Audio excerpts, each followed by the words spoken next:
বিসমিল্লাহির রহমানির রহিম। শহীদ পরিবারদের সম্মানার্থে আজকের এই আয়োজিত অনুষ্ঠানের ছাত্রদল কর্তৃক আয়োজিত অনুষ্ঠানের সম্মানিত সভাপতি সভাপতি ছাত্রদল রাকিব, মঞ্চে উপস্থিত সম্মানিত মহাসচিব বাংলাদেশ জাতীয়তাবাদী দল জনাব মির্জা ফখরুল ইসলাম আলমগীর, উপস্থিত জনাব রুহুল কবির রিজভী, রফিকুল ইসলাম বকুল সহ ছাত্রদলের সেক্রেটারি, এবং আমার সামনে উপস্থিত শহীদ পরিবারের স্বজনবৃন্দ এবং আমন্ত্রিত অতিথিবৃন্দ, আসসালামু আলাইকুম। সম্মানিত অতিথিবৃন্দ, আজকের আমাদের এই অনুষ্ঠানটি একটি অত্যন্ত স্মরণীয় অনুষ্ঠান।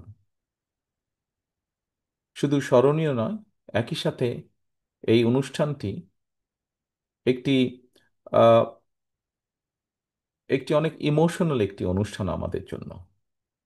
এই জন্য অনুষ্ঠানটি ইমোশনাল। আজকে আপনারা এখানে যারা বক্তব্য রেখেছেন, আপনারা যেই কষ্ট নিয়ে কথাগুলো বলেছেন, আপনারা যেই কষ্টের মধ্য দিয়ে গিয়েছেন, হয়তো অনেক মানুষই সেটি ঠিক অনুভব করতে হয়তো পারে না, বুঝতে পারে আপনারা কষ্টে আছেন, হয়তো সবাই অনুভব করতে পারে না। যারা একমাত্র আপনাদের মতন এই অভিজ্ঞতাতে গিয়েছে বা যাচ্ছে, তাদেরই এটি অনুভব করার মতন সামর্থ্য বা শক্তি হয়তো বা আছে। অন্যদের হয়তো আছে, সেটা অন্যভাবে তারা অনুভব করেন, যারা এই এক্সপিরিয়েন্সের মধ্যে দিয়ে যাননি। শহীদ স্বজনবৃন্দ,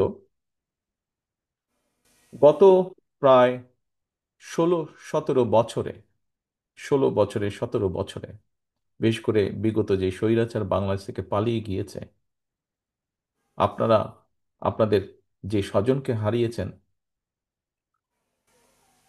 তাদের মতন আরো বহু স্বজনকে আমরা হারিয়েছি, আরো বহু সহকর্মী নেতাকর্মীকে আমরা হারিয়েছি গত 17 বছরে, প্রায় 16 বছরে। আমাদের হিসাব মতে 726 জনের মতন, যার সাথে এই 726-এর সাথে আজকের এই 142 জনও যুক্ত হবে নতুন করে।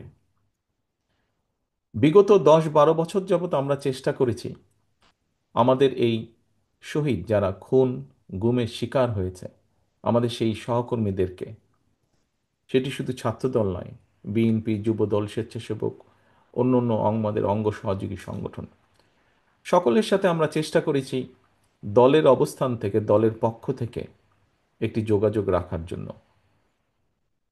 আমাদের যে লিমিটেশন আছে, যে সীমাবদ্ধতা আছে, তার ভিতরে থেকে আমরা চেষ্টা করেছি যতটুকু সম্ভব তাদের পাশে দাঁড়াতে,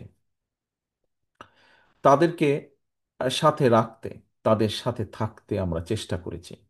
ঈদ পরব বিভিন্ন অনুষ্ঠানে আমরা গত 10-12 বছর যাবৎ আমরা চেষ্টা করেছি এই মানুষগুলো, এই পরিবারগুলোর পাশে থাকতে, কারণ তারা তাদের স্বজনকে হারিয়েছেন এবং এই স্বজন এই দলের একজন সদস্য ছিল, সেই স্বজন যাকে তারা হারিয়েছেন। ঠিক একইভাবে আজকে আপনারা এখানে উপস্থিত হয়েছেন, আপনাদেরকে এখানে আসার জন্য আমরা অনুরোধ করেছিলাম। যেই 142 জন স্বজনকে ছাত্রদল হারিয়েছে, আপনজনকে, সহকর্মীকে, হতে পারে গত 15 বছর যেই অত্যাচার নির্যাতনের মধ্যে দিয়ে বাংলাদেশের মানুষ, বাংলাদেশের জাতীয়তাবাদী দল, বাংলাদেশ জাতীয়তাবাদী দল সহ গণতান্ত্রিক দলগুলোর সদস্যরা যেই অত্যাচার নির্যাতনের মধ্যে দিয়ে গিয়েছেন, তার ভেতরে, তার কারণে হয়তোবা কোনো কোনো পরিবারের সাথে, শহীদ পরিবার, গুম খুন শিকার পরিবারের কারো কারোর সাথে হয়তোবা আমরা যোগাযোগ করতে ব্যর্থ হয়েছি। দলের এই সীমাবদ্ধতার জন্য আমরা যদি কারো কাছে পৌঁছতে না পারি, দলের পক্ষ থেকে আমি আপনাদের কাছে দুঃখ প্রকাশ করছি।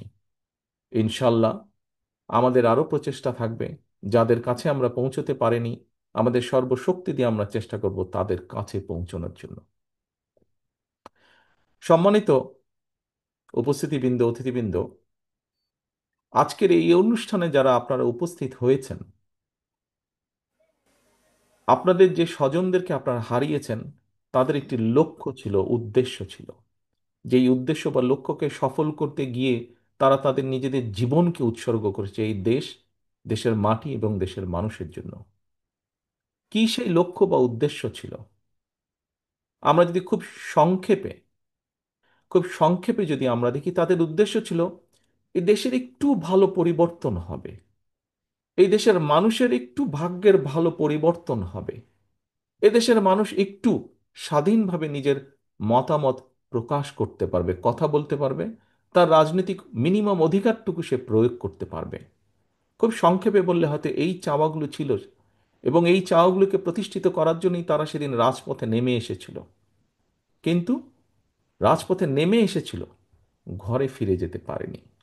সেই স্বৈরাচারের বুলেটের আঘাত তাদের প্রাণটাকে কেড়ে নিয়েছিল। সম্মানিত উপস্থিতিবৃন্দ, আপনাদের যেই ক্ষতি হয়েছে, আপনারা যা হারিয়েছেন, পৃথিবীর তাবৎ সম্পদ এনে আপনাদেরকে দিলেও আপনারা তার সেই ক্ষতি পূরণ করা সম্ভব নয়। তবে একজন রাজনৈতিক কর্মী হিসাবে, যেই মানুষগুলোকে আমরা হারিয়েছি তাদের একজন সহকর্মী হিসাবে, আমি এতটুকু অনুধাবন করি, যেই আশা আকাঙ্ক্ষা, যেই প্রত্যাশাটাকে পূরণ করার জন্য তারা ভয় ডর সবকিছুকে উপেক্ষা করে রাজপথে নেমে এসেছিল, সেই প্রত্যাশাগুলোকে যদি আমরা পূরণ করতে সক্ষম হই, তাহলে তাদের আত্মা কিছুটা হলেও শান্তি পাবে। এখানে একজন বাবা বলে গিয়েছেন, আমরা সবাই একসময় চলে যাব, সেই বাবাটিও চলে যাবেন এই দুনিয়া ছেড়ে একদিন। হয়তো তার সন্তানের সাথে তার দেখা হবে, সন্তান তখন তাকে জিজ্ঞাসা করবে, তোমরা কি করেছো আমরা চলে আসার পরে? প্রিয় সম্মানিত উপস্থিতিবৃন্দ, বাংলাদেশ জাতীয়তাবাদী দল একটি রাজনৈতিক দল হিসাবে আমাদের এই শহীদদের এই যে প্রত্যাশা, সেই প্রত্যাশা যাতে পূরণ হয় তার জন্য আমরা পরিকল্পনা গ্রহণ করেছি। আমরা পরিকল্পনা গ্রহণ করেছি এই দেশের আগামী ভবিষ্যৎ প্রজন্ম, তাদেরকে কিভাবে আমরা শিক্ষিত করে উপযোগী মানুষ করে গড়ে তুলব। সম্মানিত অতিথিবৃন্দ, আমরা পরিকল্পনা গ্রহণ করেছি, ছোটবেলা থেকে পড়ে এসেছি কৃষিপ্রধান দেশ বাংলাদেশ। এই দেশের কৃষিকে কিভাবে আরো স্বাবলম্বী করে গড়ে তোলা যায়, সেই ব্যাপারে আমরা পরিকল্পনা গ্রহণ করেছি। আমরা পরিকল্পনা গ্রহণ করেছি এই দেশের এই মুহূর্তে সবচাইতে বড় যেই সমস্যা, সেই সমস্যাটা হচ্ছে আমাদের প্রায় 4-5 কোটি মানুষ,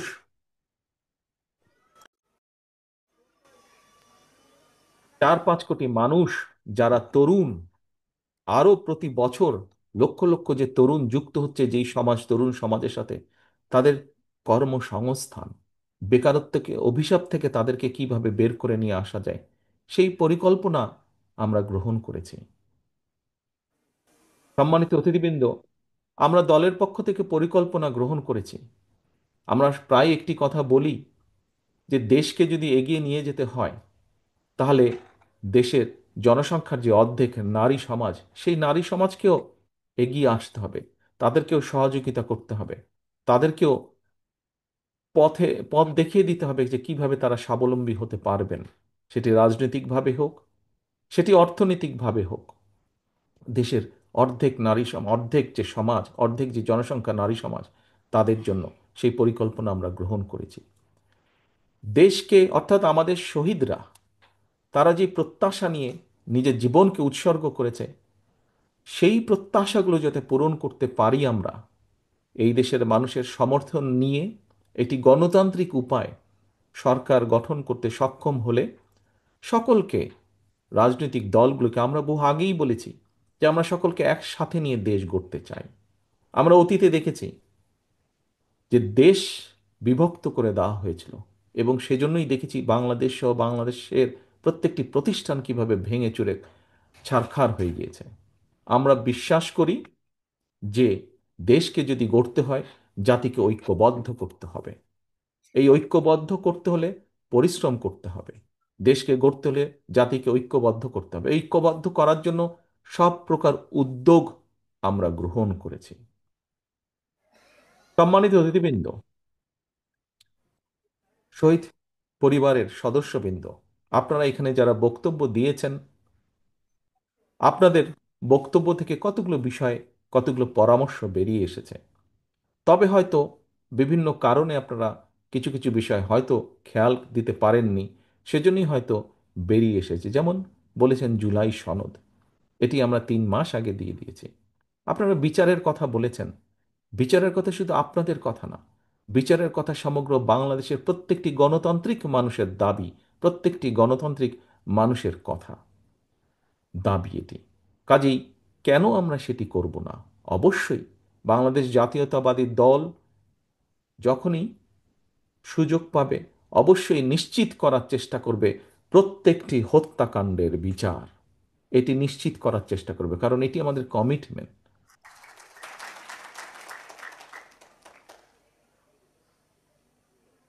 প্রিয় সম্মানিত অতিথিবৃন্দ, এই মুহূর্তে যদি আমরা মিডিয়া দেখি, আমরা মিডিয়া দেখলে দেখব যে একটি বিষয়কে ঘিরে বিভিন্ন রকম কিছু কিছু মেসেজিং করার চেষ্টা করা হচ্ছে, কিছু একটি তৈরি করার, একটি একটি একটি একটি একটি গল্প তৈরি করার চেষ্টা করা হচ্ছে। দেখুন, আমি আমার একটি রাজনৈতিক অভিজ্ঞতার কথা আপনাদের সামনে তুলে ধরতে চাই।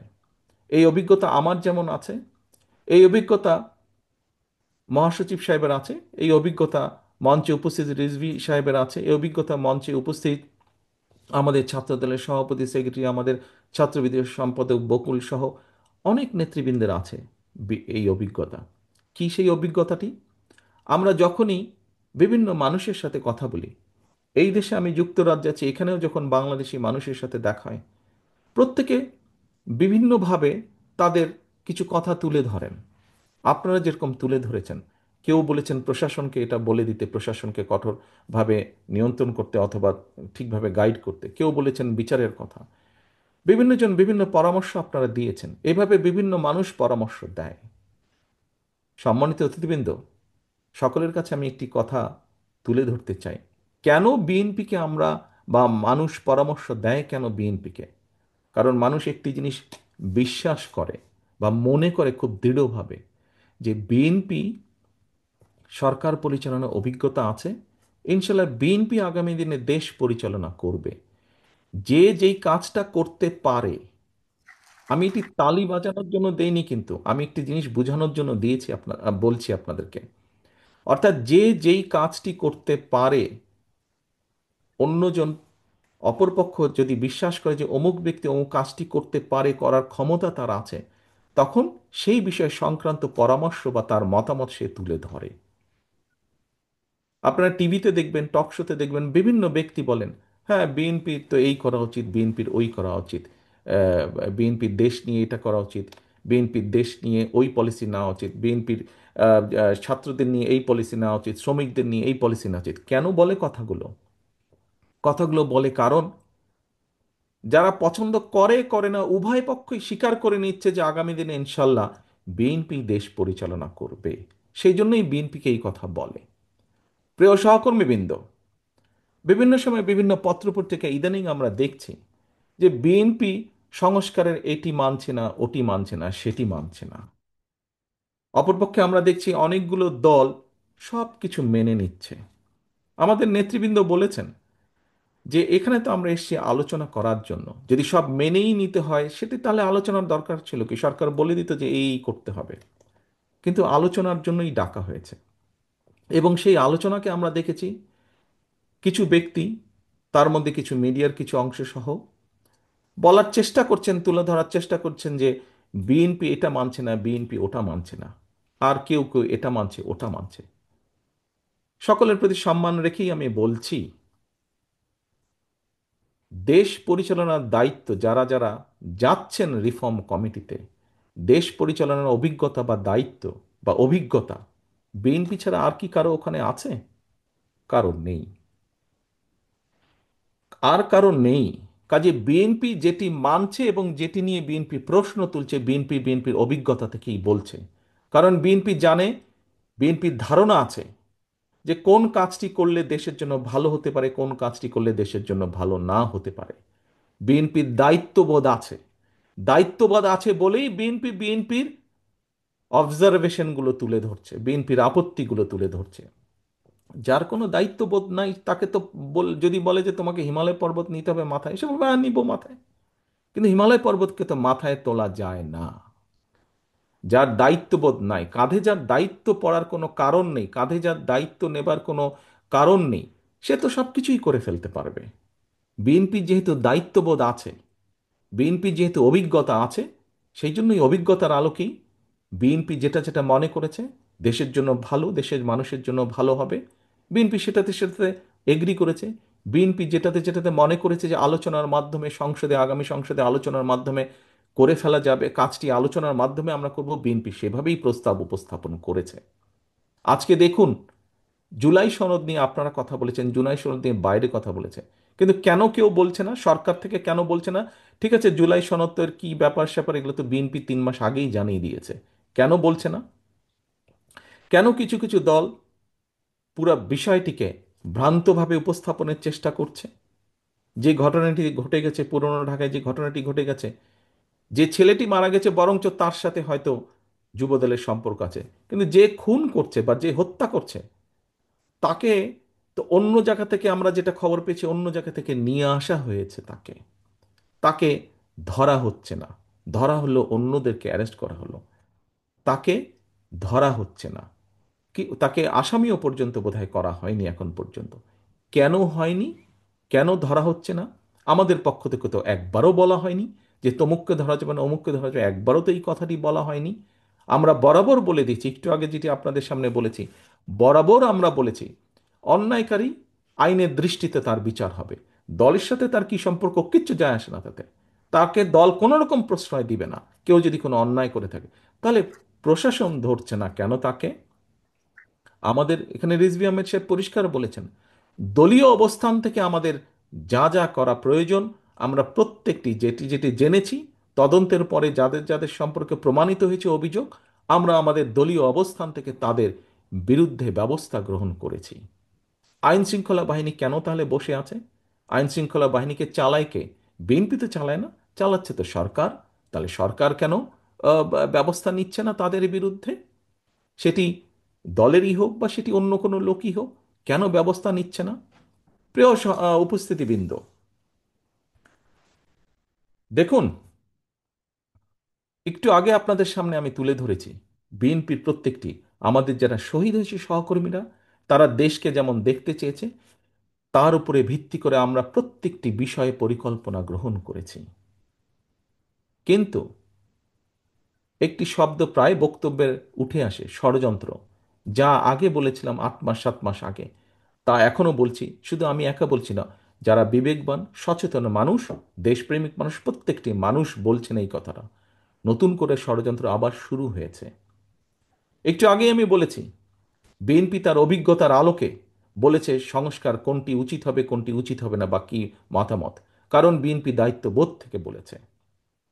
প্রিয় সহকর্মীবৃন্দ, আমরা বরাবর এক কথা বলে এসেছি, আমরা সবসময় গণতন্ত্রে বিশ্বাস করি, বাংলাদেশের স্বাধীনতায় বিশ্বাস করি, বাংলাদেশের মানুষের সার্বভৌমত্ব, দেশের সার্বভৌমত্বে আমরা বিশ্বাস করি, মানুষের কথা বলার অধিকারে আমরা বিশ্বাস করি। বিএনপি তার জন্ম থেকে বলেছে, বিএনপি বহুদলীয় গণতন্ত্রে বিশ্বাস করে। এই কথাটি শুধু বলেনি, এই কথাটি প্রমাণ করে দেখিয়েছে। বিএনপি সংসদীয় গণতন্ত্রে বিশ্বাস করে। বিএনপি শুধু বলেইনি, দেশনেত্রী খালেদা জিয়ার সময় আমরা এটি প্রমাণ করে দিয়েছি প্রেসিডেন্সিয়াল ফর্ম থেকে পার্লামেন্টারিয়ান ফর্মে কনভার্ট করার মাধ্যমে। বিএনপি এই কাজগুলো যেগুলো বিশ্বাস করে, বিএনপি প্রমাণ করেছে বিভিন্ন সময় কাজের মাধ্যমে বিএনপি যা বলে। কিন্তু আমরা কি দেখেছি? অনেকগুলো রাজনৈতিক দলকে আমরা দেখেছি, কারোর সাথে আমরা দেখেছি, কারোর ব্যাপারে আমরা দেখেছি স্বাধীনতা যুদ্ধের সময়ের ভূমিকা। যখন বিএনপির প্রতিষ্ঠাতা শহীদ রাষ্ট্রপতি জিয়াউর রহমান স্বাধীনতার ডাক দিয়েছিলেন, সেই সময় আমরা দেখেছি দেশের স্বাধীনতার বিরোধিতা কে করেছে, কাদের পক্ষ নিয়ে দেশের স্বাধীনতার বিরোধিতা করেছে।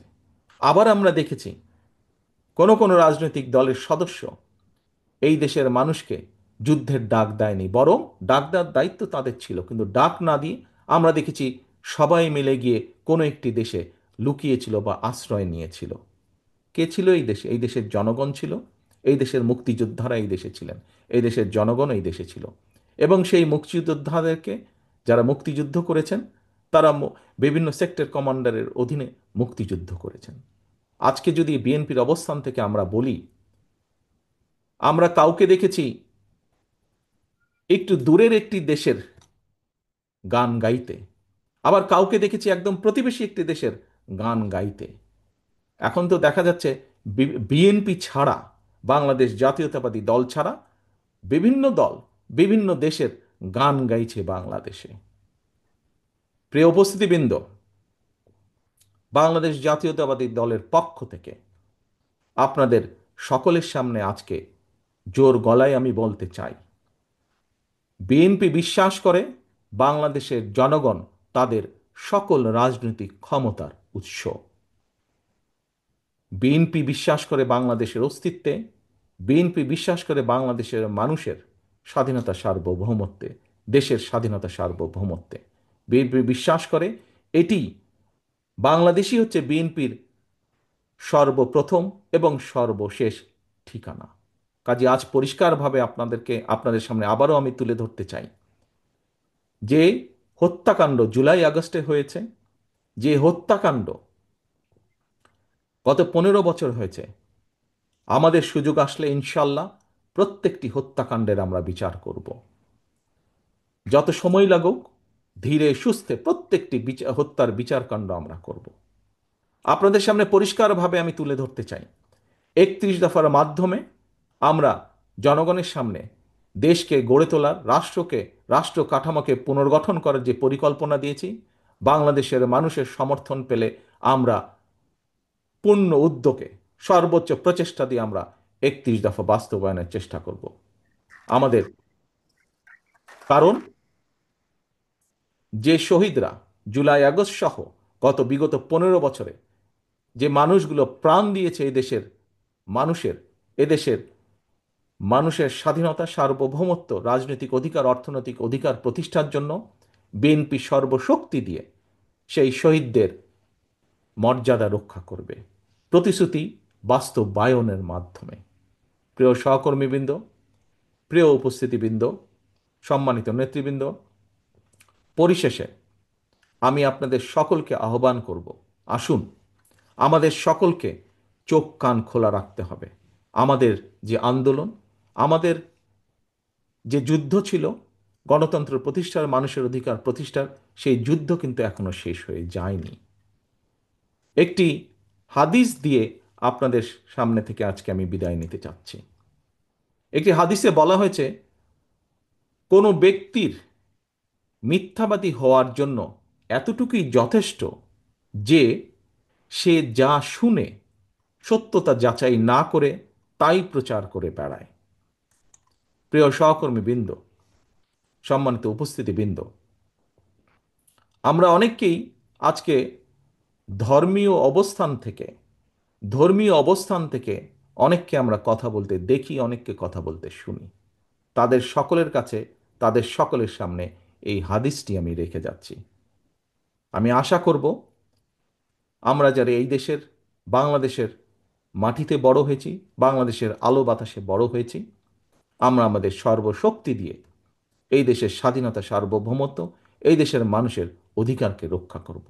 আজ শহীদ পরিবারের এই মিলন মেলায় এই হোক আমাদের প্রতিজ্ঞা যে যে কোনো মূল্যে আমরা এই হত্যার বিচার এবং শহীদদের যে স্বপ্ন, যে প্রত্যাশা ছিল, তা আমরা পূরণ করতে সর্বোচ্চ চেষ্টা চালিয়ে যাব।